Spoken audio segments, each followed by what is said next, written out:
बांके बिहारी जी का सच्चा चमत्कार। बांके बिहारी जी ने दिखाया अपना साक्षात चमत्कार अपने भक्त को। हरे कृष्णा राधे राधे। आ गई हूँ आप सब लोगों के सामने बांके बिहारी जी का सच्चा चमत्कार लेकर।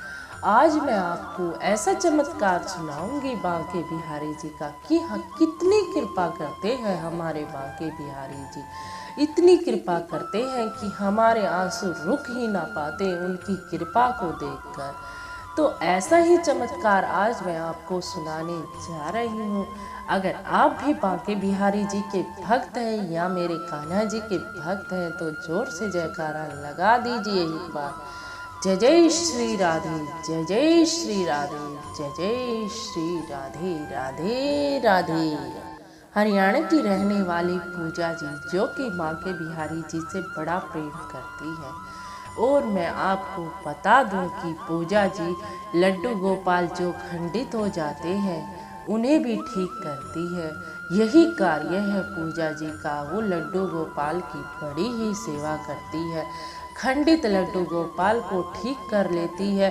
आज उसके पास 50 से भी ज़्यादा लड्डू गोपाल हैं, क्योंकि खंडित हुए लड्डू गोपालों को जहाँ कहीं भी मिलते हैं वो ले आती है और उनकी सेवा पूजा उन्हें ठीक करके उनकी सेवा पूजा अपने आप ही करती है। पूजा जी की यही दिनचर्या है कि वो लड्डू गोपालों की बड़ी सेवा करती है और बांके बिहारी जी से भी बड़ा प्रेम करती है। वो जब भी टाइम मिलता है उसको बांके बिहारी मंदिर में जरूर जाती है वृंदावन, अपने बच्चों के साथ और अपने पति के साथ। आपको पता ही है कि पिछले समय में कैसा लॉकडाउन लग गया था कि बांके बिहारी जी का मंदिर बंद ही हो गया था 7 महीने के लिए। अब पूजा जी का दिल बड़ा ही बेचैन हो रहा था, क्योंकि 7 महीने हो गए थे उसे बांके बिहारी जी के दर्शन किए। कहाँ वो हर महीने वृंदावन चली जाती थी अपने लाला के दर्शन करने के लिए। अपना लाला मानती है वो बांके बिहारी जी को और इतने सारे लड्डू गोपालों को भी अपना लाला ही मानती है। तन मन धन से सेवा करती है उनकी।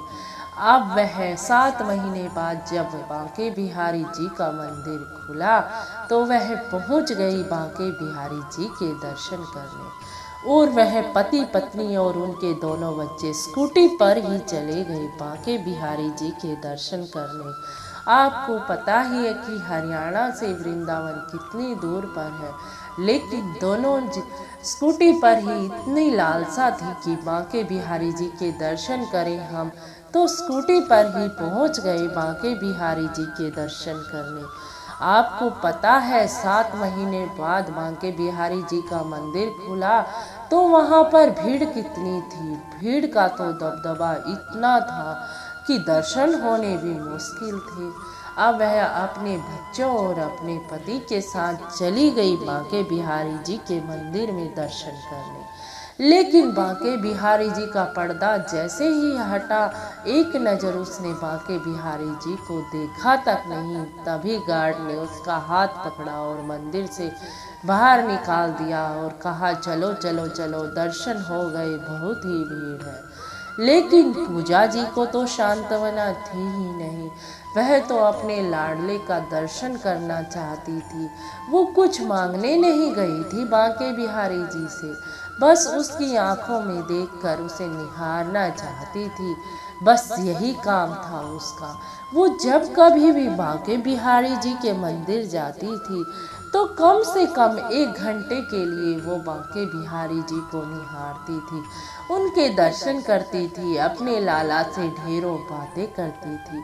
अब वह 1 घंटा बात करने वाली को 1 मिनट के लिए दर्शन हुए तो उसका मन कहाँ शांत होने वाला था। उसने अपने पति से कहा कि मैं तो दोबारा ही लाला के दर्शन करके आऊंगी, क्योंकि मैंने तो लाला को एक नज़र भी नहीं देखा। तभी पर्दा लग गया था। ना मैंने अपने लाला से बातें की और न ही मैं रोई अपने लाला को देखकर, तो कैसे दर्शन हुए। इसीलिए आप मत जाओ, मैं तो दोबारा दर्शन को जाऊंगी। अब वह फिर भीड़ में लग गई दर्शन को। अब भीड़ इतनी ज़्यादा थी कि दोबारा भी उसके साथ वही हुआ कि भीड़ में तभी गार्ड ने उसे आके बाहर निकाल दिया जब वह खड़ी थी कि इतनी भीड़ है और भी लोग दर्शन करेंगे। उसने फिर बांके बिहारी जी को एक ही नज़र देखा, लेकिन फिर गार्ड ने उसे बाहर निकाल दिया। अब उसके आंसू रुक ही न रहे थे। लाला से प्रार्थना कर रही थी, हे मेरे बांके बिहारी, हे मेरे लाला, आज तो मैं तेरे दर्शन तुझे निहार भी नहीं पाई और मैं दूसरी बार दर्शन को आई, फिर भी गार्ड ने मुझे बाहर निकाल दिया। लाला, अब मैं क्या करूं? मुझे तो शांति मिलेगी नहीं जब तक तुझसे ढेरों बातें ना कर लूं, अपने आंसू ना बहा लूं तेरे आगे, तो मुझे सांत्वना मिलेगी नहीं। उसके पति और उसका बच्चे भी उसके साथ ही थे। अब पति बोला, अब हो गए तेरे बांके बिहारी जी के दर्शन? वो बोली, नहीं हुए, मैंने अब भी बांके बिहारी जी को नहीं देखा ढंग से, बस एक नज़र ही देखा, ना उससे नैन से नैन मिले और ना ही मैंने उनसे बातें की, इसीलिए आप बैठ जाओ, मैं तो तीसरी बार दर्शन को जाऊंगी। अब उसका पति बोला, ठीक है, बच्चे भीड़ में परेशान होते हैं, हम यहीं बाहर बैठ जाते हैं, तू दर्शन करके फिर से आ। अब पूजा जी फिर लाइन में लग गई। अब चौथी बार भी उसके साथ यही हुआ कि गार्ड ने उसे जब भी बाहर निकाल दिया, जब भी पर्दा खुला था, एक नज़र बांके बिहारी जी को देखा था और वो उसके आंसू रुक ना रहे थे। लाला, आज तो मैं इतने दिनों बाद आई हूँ, फिर भी आज आप दर्शन नहीं दे रहे। फिर वो बाहर आ गई।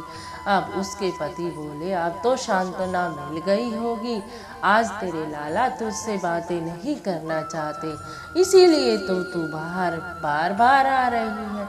वो बोली, नहीं मेरे लाला, मुझसे बातें करेंगे।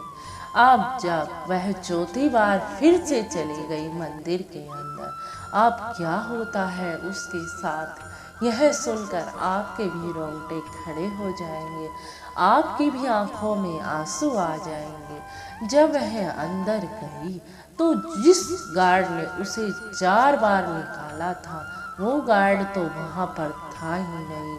पता नहीं कहाँ से एक गार्ड आया दूसरा और उसे ऐसी जगह खड़ा कर दिया। बोला, दीदी, आप बांके बिहारी से बहुत सारी बातें करना चाहती हो ना, इसीलिए आप यहाँ खड़ी हो जाओ और अपने बांके बिहारी जी को खूब निहारो, आपको यहाँ से कोई नहीं हटाएगा। अब वो वहाँ खड़ी हो गई, जिससे कि वो ढेरों बातें करती रही अपने बांके बिहारी से कम 2 घंटे तक वो वहाँ खड़ी रही और रोती रही, बांके बिहारी जी से बातें करती रही। लेकिन इतनी भीड़ होने के कारण भी उसे किसी ने वहाँ से नहीं हटाया। वो साक्षात बांके बिहारी जी ही आए थे उसे वहाँ खड़ा करने और उसे ढेरों बातें करने। बांके बिहारी जी तो अपने भक्त का भाव अपने आप ही जान लेते हैं और उसने ढेरों बातें की बांके बिहारी जी से। जब उसका मन पूरी तरह शांत हो गया, जब भी वो बाहर आई। अब बाहर आई तो उसके पति बोले कि तूने बांके बिहारी जी के दर्शन अब तो अच्छे से हो गए, अब तो 2 घंटे में बाहर आई हो। तो उसके आंसू रुक ही ना रहे थे, ये बताते बताते कि ऐसे ऐसे हुआ मेरे साथ। एक गार्ड आया और उसने मुझे ऐसी जगह खड़ा कर दिया जहां मैंने बांके बिहारी जी को खूब निहारा, खूब देखा, बांके बिहारी जी से खूब बातें की और मुझे वहाँ से हटाने वाला भी कोई न था। इन 2 घंटे में कोई नहीं आया मेरे पास, जबकि इतनी भीड़ है मंदिर में। और जब उसे एहसास हो रहा था कि फिर उसे वो गार्ड दिखा भी नहीं और बाहर आके वो रो रो के बता रही थी कि वो साक्षात मेरे लाला ही आए थे मुझे वहाँ खड़ा करने, मुझसे ढेरों बातें करना चाहते थे मेरे लाला, तभी तो वो मेरे पास आए और मुझे ऐसी जगह पर खड़ा कर गए। उसके आंसू रुक ही न रहे थे। तो भक्तजनों, आपने सुना कि हमारे बांके बिहारी जी कितनी कृपा करते हैं। अगर हम तहे दिल से उनसे मिलना चाहते हैं तो कितनी भी भीड़ हो मंदिर में, वो हमारे सारे रास्ते खोल ही देते हैं, हमसे ढेरों बातें करते हैं। यही है बांके बिहारी जी का साक्षात चमत्कार जो मैंने आज आपको सुनाया। ऐसी कृपा करते हैं बांके बिहारी जी। जोर से जयकारा लगा दीजिए। जय जय श्री राधे। बोल बांके बिहारी लाल की जय हो। बोल हरिदास महाराज की जय हो। जय जय श्री राधे। अगर आपको चमत्कार कुछ पसंद आया हो, कुछ दिल को छुआ हो, आपके भी रोंगटे खड़े हो गए हो, तो लाइक शेयर और कमेंट जरूर कर देना। चलती हूँ जी। राधे राधे जी। राधे राधे। राधे राधे।